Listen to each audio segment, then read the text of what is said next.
गुंजन एक छोटी सी प्यारी लड़की थी। उसकी माँ उसे बहुत प्यार करती थी। अच्छे खासे जिंदगी के दिन चल रहे थे कि एक दिन उसकी माँ बीमार हो गई और उसकी मृत्यु हो गई। गुंजन अकेली रह गई। वह अपनी माँ को याद कर करके रोती रहती थी। उसकी इस हालत को देखकर उसके पिता मनोहर ने उसको समझाया। बेटी, तुम चिंता ना करो, तुम्हारी माँ को मैं ले आऊंगा।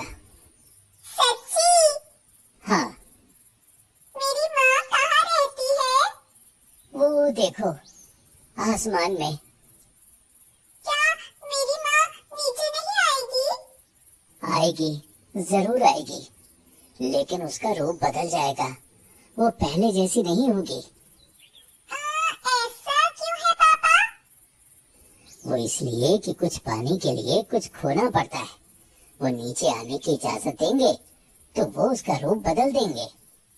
कोई बात नहीं पापा, होगी तो वे मेरी मम्मी ही ना। हो सकता है उसका स्वभाव भी बदल जाए। कोई बात नहीं पापा, जब भगवान जी यही चाहते हैं तो उसमें हम लोग क्या कर सकते हैं। असल में मनोहर उसे मानसिक रूप से तैयार कर रहा था। थोड़े ही दिनों में मनोहर ललिता नाम की दूसरी लड़की से शादी करके उसे घर ले आया और गुंजन से बोला, देखो गुंजन, तुम्हारी माँ आ गई। गुंजन चहक उठी और बोली, मेरी प्यारी मम्मी, अब तुम हमेशा मेरे साथ ही रहना, मुझे छोड़कर कभी मत जाना। ललिता ने कहा, नहीं, कभी छोड़कर नहीं जाऊंगी।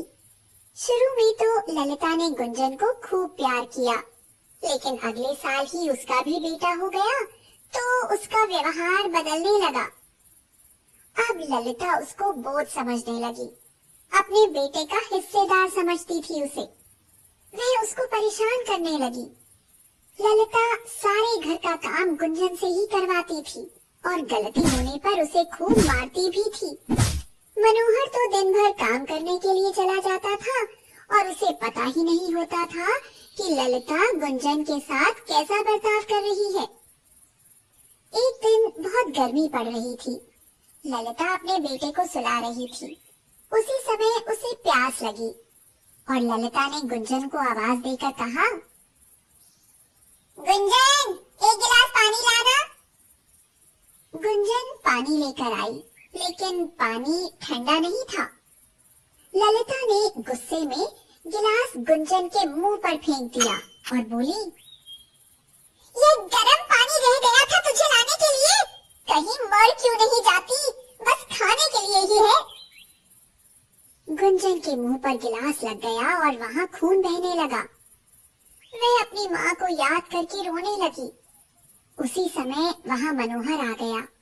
उसने गुंजन के मुंह से खून बहते हुए देखा तो वह गुस्से से आग बबूला हो गया और ललिता से बोला, ललिता, ये गुंजन के मुंह से खून कैसे बह रहा है?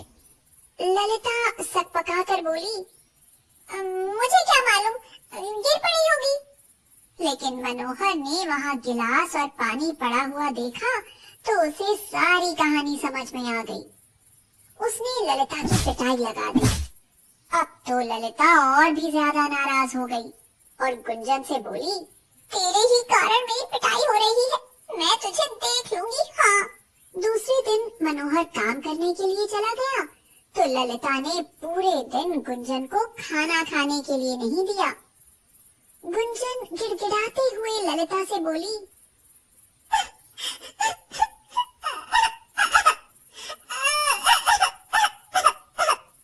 मम्मी, मुझे बहुत जोर की भूख लगी है, मुझे थोड़ा सा खाना दे दो।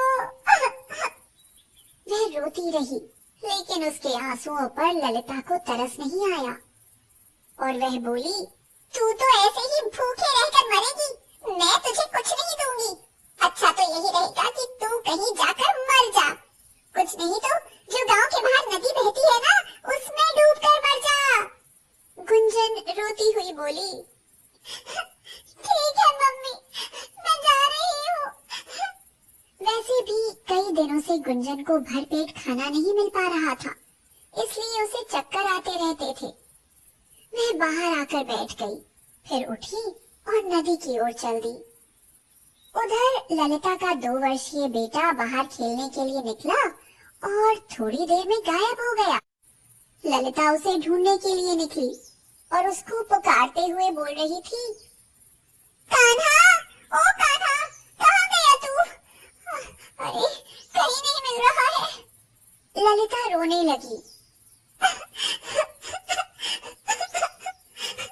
गांव के और भी लोग आ गए और कान्हा को ढूंढने लगे, लेकिन कान्हा नहीं मिला।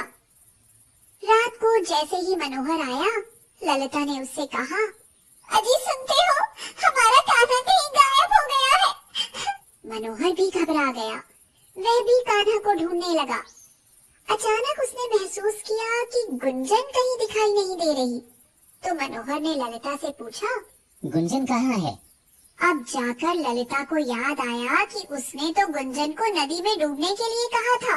ललिता जब कुछ नहीं बोली तो मनोहर को शक हो गया और मनोहर ने उससे पूछा, बोलती क्यों नहीं? गुंजन कहाँ है? ललिता जब कोई ढंग का जवाब नहीं दे पाई तो मनोहर उसको मारने के लिए दौड़ा और बोला, जल्दी से बता दो, गुंजन को तुमने कहाँ भेज दिया है? ललिता ने सकपकाते हुए कहा, मैंने गुंजन को नदी में डूबने के लिए कहा था। अगर गुंजन को तुमने डूबने के लिए कहा था तो फिर भगवान ने तुझे सजा दे दी। तूने बिन माँ की बच्ची को मरने के लिए कहा तो तेरा कान्हा भी किसी संकट में फंस गया होगा। ये तेरी करने का फल है। अब ललिता को पछतावा लगने लगा। अब उसे मालूम हुआ कि अपनी औलाद का दर्द कैसा होता है। जब अपना बेटा गायब हुआ तो उसे दर्द हो रहा है, उसी प्रकार वह दूसरे की बेटी है तो क्या उसकी ममता नहीं होनी चाहिए थी? ललिता रोते हुए बोली, भगवान, एक बार मुझे क्षमा कर दो। एक बार गुंजन मिल जाए तो मैं उसे कभी परेशान नहीं करूंगी। ललिता मन ही मन में सोचने लगी कि कहीं गुंजन नदी में डूब तो नहीं गई है। सब लोग उसे ढूंढने के लिए नदी के किनारे गए और उसे किनारे किनारे ढूंढने लगे। मनोहर बोला, अब तो कान्हा और गुंजन दोनों ही नहीं मिल रहे हैं। हमें इसकी सूचना पुलिस को दे देनी चाहिए। कहीं ऐसा न हो कि हमारे बच्चों को खतरा हो जाए। नदी के किनारे एक टूटा खंडहर था। उसे भूतहा किले के नाम से सब लोग जानते थे। वहां दिन में भी किसी को जाने की हिम्मत नहीं होती थी। मनोहर और गांव के लोग ढूंढते हुए उस ओर भी चले आए थे। मनोहर ने अंधेरे में ध्यान से देखते हुए कहा, अरे श्यामू, जरा टॉर्च तो लाओ। मुझे लग रहा है कोई दौड़ता हुआ इधर आ रहा है। अंधेरे में ढंग से दिखाई नहीं दे रहा। श्यामू उसे टॉर्च देते हुए बोला, अरे हाँ, है तो सही। ऐसा लगता है कि छोटी परछाई है। अरे देखो, उस परछाई के पीछे और भी लोग दौड़ते हुए आ रहे हैं। ऐसा लग रहा है जैसे वे उसे पकड़ने के लिए दौड़ रहे हैं। चलो भाइयों, जल्दी दौड़ो, हमें इसकी मदद करनी चाहिए।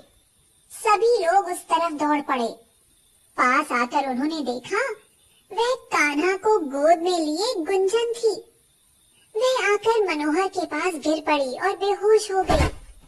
कान्हा को ललिता ने झपट कर गोद में ले लिया। गांव वालों ने उसके पीछे आने वाले लोगों को पकड़ लिया। अरे, ये तो छटा हुआ गुंडा जग्गा है और ये इसके साथी हैं। मनोहर पुलिस को फोन करता है और पुलिस आकर उन सबको अपने साथ ले जाती है। सब गुंजन को होश में लाते हैं।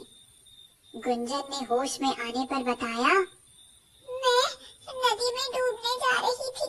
तभी मैंने देखा कि जग्गा कान्हा को किडनैप करके ले जा रहा था। मैं उसके पीछे पीछे खंडहर में चुपके से चली गई। मैंने देखा कान्हा को उन्होंने बंद कर रखा था।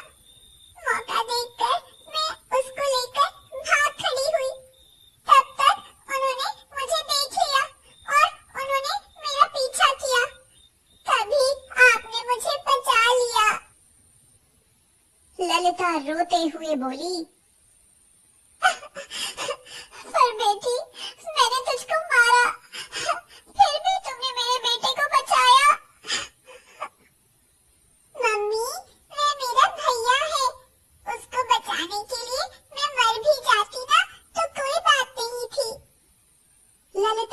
उसको गले से लगा लिया। उस दिन से वह गुंजन को बहुत प्यार करने लगी।